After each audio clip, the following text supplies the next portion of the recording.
So while Darwin was going onto these shore excursions with Fitzroy's ship, he collected a lot of data. What we're going to do in this lecture is go through that data, figure out how Darwin understood the problem, and what he did about it. He noticed fossils, and he found fossils that he did not expect. He found fossils of marine organisms in the mountains. Why would that be odd? There's no water there, right? Did you know down the Blue Ridge Mountains near Martinsville, Virginia, they found a whale in the mountains. It wasn't like a living whale. Don't get me wrong. It's not like it swam upriver. But in Virginia, we're finding aquatic mammals very, very far inland. Because at some point, we were a shallow sea. He noticed the fossils were very, very different from the organisms that were currently living there. That means there'd been a change at some point. Organisms change over time. He also experienced that geological change. He found fossils high up. He's like, how'd these get here? Well, he realized it because while he was there, there's an upthrust. There was an earthquake, and a small island piece rose out of the ocean by about 3 meters. It went up. So as he's going along, after that earthquake, he noticed that the coastline had been upthrust by several meters. This is a picture of a coastline in Chile, I want to say. That used to be water level. Those guys used to be able to just sort of like go right up onto the cliffs. It got upthrust about 20 feet up in one movement of the earth, one earthquake. And that made Darwin start thinking about how mountains got there. Maybe mountains haven't always been there. Maybe they're being pushed up. Now, this doesn't happen quickly. It has to happen over a long period of time. He was in the Andes, and he found whales up there. He's like, well, if that upthrust happened, and this got shifted up 20 feet when I was here, maybe if you have a lot of those events over and over and over again, you can really change the Earth. But that's going to require a whole lot of time, a lot longer than people thought the Earth was around at the time. The physical evidence he collected did not support the traditional view that the Earth was only a few thousand years old. It had to have been much, much older than that. Otherwise, you wouldn't have been able to get the Andes. That picture? That's a good question. You know my Google searches at 2 in the morning? No. This is a picture of a crinoid. A crinoid is, funny story, this picture is actually upside down because these guys float in the water. Think of them as they've got these tendrils coming down and a big ball at the top. That big ball's full of a gas, and they just float along like that. Attached to it is a starfish. I know it looks, I saw it and I was like, is that like a face hugger from Alien? It's an H.R. Geiger picture. But no, it's a crinoid with a starfish. They found this up in the mountains.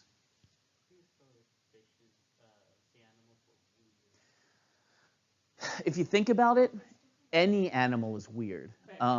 It's just we're used to the ones we see now. Like I said, giraffes have horns. That's weird. So Darwin's interested in the species found in the areas further stimulated the beagle stop. So Darwin's like, hey, this is really cool stuff. Captain, can we stop again? If you have kids, it's like that. Are we there yet? Are we there yet? Are we there yet? And at some point, I know there's the joke of, you're like, stop talking. You give up because they have will. Strong, strong willpower. They will keep going forever. So Darwin stopped at the Galapagos, which is a group of volcanic islands about 900 kilometers west of South America. And he found very unique organisms. I am not kidding when I say this is what Victorian men did with their spare time. Literally, they went to the Galapagos, they got on tortoises, and they rode them. These tortoises, they're one of the species we know of as most frequently when we think of the Galapagos. But yeah, they were food sources. The Galapagos became a major source of food for ships coming through here. Why? Because these guys are pretty much just big things of meat. And if you put them on the ship and flip them on their back, they're not going to go anywhere. So you can eat them at your leisure without them, making a mess. He noticed that the animals on the islands looked kind of like their mainland cousins, but were a little bit different. Most of the species he found were absolutely unique. This is a blue-footed booby, just so you know. Darwin hypothesized the Galapagos was colonized by organisms that moved from South America, and then they island hopped. This is where for population biology, this is a major theory of island hopping. You start off at one island, and then you branch out, and then you branch out, and you branch out. So slowly, these islands were colonized, one at a time. But they were still far enough apart that the groups could evolve independently. So Darwin focused on studying adaptations. He looked at finches who'd flown first to one island as a group, and then that one group split to go to other islands while some stayed behind, and then those groups split and went to other islands while some stayed behind. Each island had very, very specific food. They had very specific niches that needed to be filled. On some islands, there were trees, and those trees would fall and rot. This beak is very specially adapted to pierce bark and remove bugs. That's what those finches did.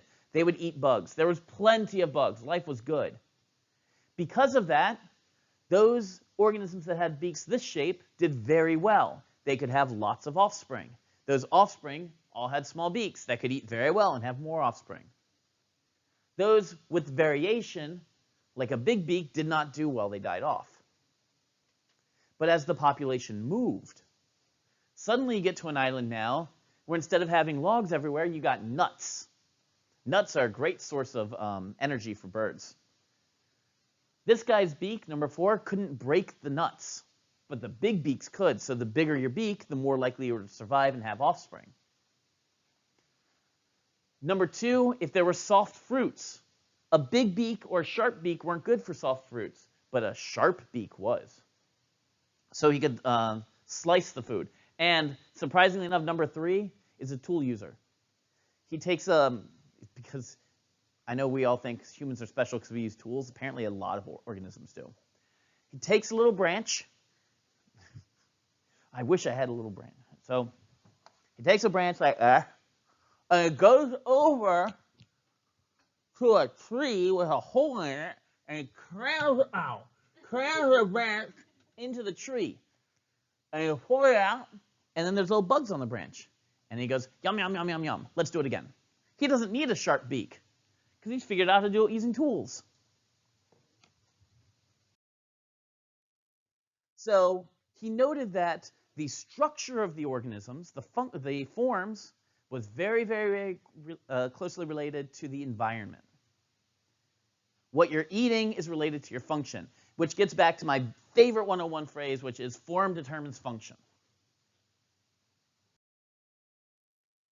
And he's figured out that new species arise simply based on gradual changes, gradual adaptations, small bits of change that happen when you get into a new environment. Everything looks the same when you get there with some variation, but as you specialize, you start looking really different, and eventually you stop reproducing with everything else.